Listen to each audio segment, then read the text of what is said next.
You do not need prescription antifungals to get over mold illness. Look it up. Less than 5% of cases include colonization. It's actually more a hypersensitivity to the mold that develops. People always misunderstand this. They think that the mold infects you, that that's the actual problem, that the mold is infecting you and you have to kill it. That is not true. What happens is you become sensitive to the mold toxins, the mycotoxins. And there is a mycotoxin blood test that substantiates this. It will show that you develop antibodies to the mycotoxins themselves when you have a significant exposure. And when that happens, then little amounts of this stuff start to trigger you and you think that you're colonized, you think you're infected, you need to use antifungals. But the reality is your detox system is impaired because you've been exposed to mold. The last thing you want to do is take antifungals. It can compromise your liver. They've shown to cause liver issues, kidney issues. You know, it wrecks your gut microbiome. It also knocks out your beneficial yeast, which are really, really critical if you want to go ahead and heal from mold illness.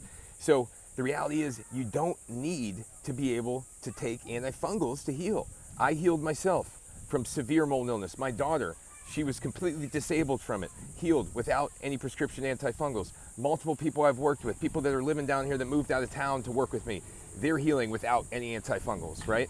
And the reality is you don't need them. You can simply change your diet. You could get into a clean environment that you know for sure is safe, a newer development that you've tested that you know is safe. You could spend a lot of time outdoors. You could change your behaviors. You can reset your nervous system with slow, deep breathing, with meditation, you know, with restructuring your narrative about your recovery and your life in general. These things are all absolutely critical if you want to heal from mold illness. And if you want to take the other route where you want to try to kill it, that is the old antiquated method of trying to get your body healed. You don't need to kill to heal. What you need to do is remove the irritants that are causing your mast cells to be aggravated, and your mast cells are then secreting inflammatory molecules that are causing your symptoms. So if you can figure out what's triggering them in your diet, in your environment, in your lifestyle, in your thoughts, in your actions, you know, in your routine, this is the most effective way to heal. And yeah, of course, you got to restore your key minerals. You got to restore your magnesium, your zinc, your selenium, your trace minerals, your B vitamins. You got to do that with only plant-based supplements, no synthetic vitamins. They all have to be derived from plants or they won't absorb at a cellular level, so it's pointless. And then once you do that, guess what else you have to do? You have to go ahead and restore the bacteria in your gut. You got to get the good bacteria to start growing again. How do you do that? You need more fiber, more plants, acacia, Senegal, arabinogalactin, bee propolis, things that actually grow the good bacteria in your stomach. This is how you really heal. Once you do that and you remove all the triggers from your diet, from your life, from your thoughts, from your perception, from the way that you act, what you're doing, and guess what? You do heal, and your body just takes time. You don't need to force an antifungal on you right after you get out of it. The chances of colonization are less than 5%.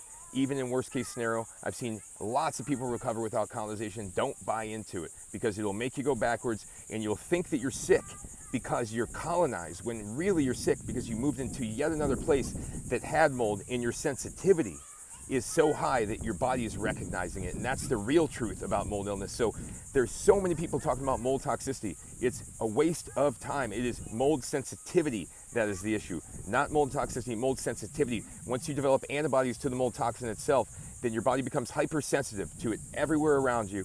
And if you move into yet another place you think is safe, that you get an air test, oh, the air test told me it's safe. You don't do legitimate ERMI tests, or you don't do the right type of test to determine it's safe, and you move into another place and you go, oh, I'm still sick. It must be because I'm colonized. But guess what? Once again, it is not. It's because you're still living in a place that has mold. This is a harsh reality. And this is how I was able to heal my daughter from being disabled to heal. This is how I was able to get over it myself and plenty others. Thanks for watching.